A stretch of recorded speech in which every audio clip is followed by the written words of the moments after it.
Hi, this is Sean Weaver with Six String Country, and in this lesson we'll be taking a look at vibrato techniques and building off of the previous lesson on bending. So everything is leading into vibrato, including the tone. It's just a lot of the same tone tips. You don't need a lot of gear. I just have a solo tone that's a little bit overdriven and a rhythm guitar tone that's cleaner, and in this case it's a fairly more funky kind of syncopated rhythm guitar, but a cleaner sound. And with that in mind, we'll just go ahead and get into the lesson. We'll take a look at these techniques string by string to keep it nice and digestible for you, and take a look at the solo.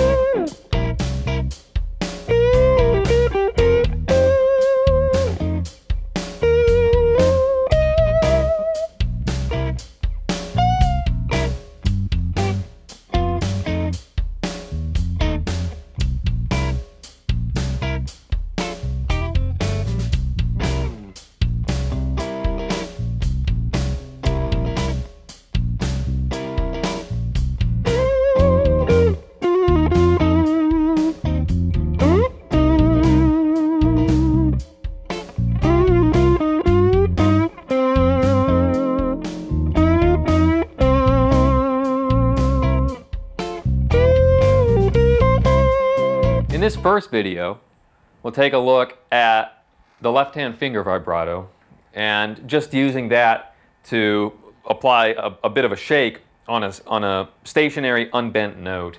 And usually you'll be doing this on an unwound string. So assuming we're all playing electric guitars here with unwound third strings, you know, it's going to be most common on your third string, your second string, and your first string.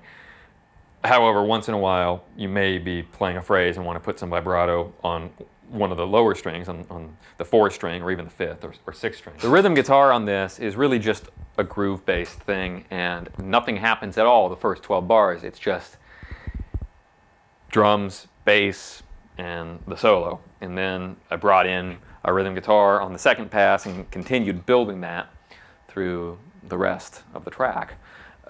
So this is definitely a solo-based method and chorus that we're doing. So I pay an enormous amount of attention to rhythm guitar. To me, it's like just as important as lead guitar. But we don't have time to go into like the deepest method on rhythm guitar here. But I'll just show you basically what I'm doing. And so much of it is just groove-based in the right hand. The left hand is very simple. So nothing the first 12 bars. The second 12 bars, I'm going to start out of this, and it's a C7 shape, okay? And I'm just going 8th fret, 10th fret, 9th fret, and 11th fret with my pinky. And that's the 6th string, 5th string, 3rd string, and the 2nd string. In the next measure in 22. The point is, listen to the rhythm guitar part and where I had it sitting in the mix. And where I have it sitting in the mix is also a good demonstration. You don't want to be too loud as the rhythm guitar player. You know, if you're playing live, turn your amp down. And if you're putting it in a mix, don't have it competing with the solo. So then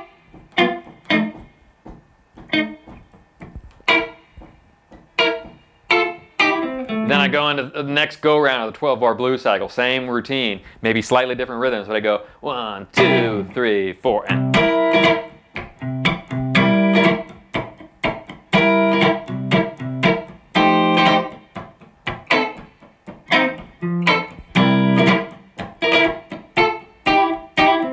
track. I don't know what I'm playing right now. It's a little weird here because there's not, you know, a track going on behind me with drums and bass, but it'll feel pretty good.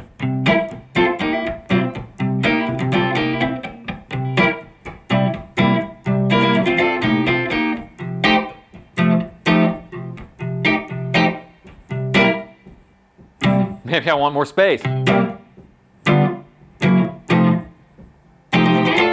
Maybe more rhythm there, do a 16th.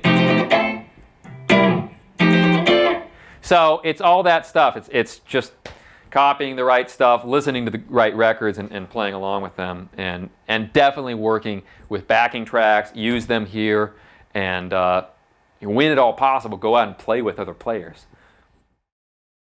So in this first part of the jam along, everything is on the first string. I wanted to keep this really concise and organized for you. So we're going to go through a 12-bar blues 5 times, but the first 3 times are going to be limited, each 12-bar cycle, to an individual string. So just as with the bending lesson we talked about, start on, you know, a given string, then move to the next string, then move to the next string.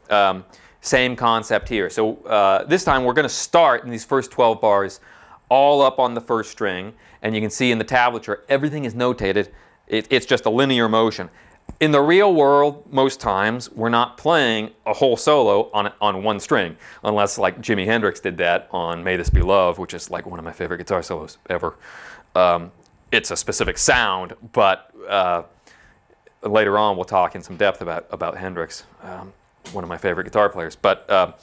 But right now, the reason we're doing this is just to gain control over the string and to become familiar with the feel of putting a vibrato on each string. It happens really quickly, and then I release and I pull off. And then on beat 4, I go 13th up a full step, but I take my time. It's almost like a half note, really kind of in rhythm. Here are the bend slows down, and it's a rhythmic variation. Okay, measure 5, I'm back to the 11th fret. With my index, just set that string into motion, and it's a full 4 beats. And it carries through on to the quarter note of the next bar of bar 6. Okay, and then bar 6, again, there's no vibrato. So you're noticing kind of a theme. We're playing vibrato, no vibrato, vibrato, no vibrato. So we're alternating, and really vibrato is just happening on the sustained notes. For a tone with sustain, it helps to have a little bit of overdrive. I'm running through my Menatone blue collar overdrive here today. But you should be able to get a good vibrato even with a very nice clean sound. Okay, so make sure you can get a good tone out of the guitar before you have any kind of like wild modeling amplifier or big effects chain or anything. So it all comes down to the hands. Okay, measure 6. We're just going to go slide 11th fret into 13th fret again. And so now let's just go ahead and play that about the tempo I played it at on the jam along. 1, 2, 3, 4.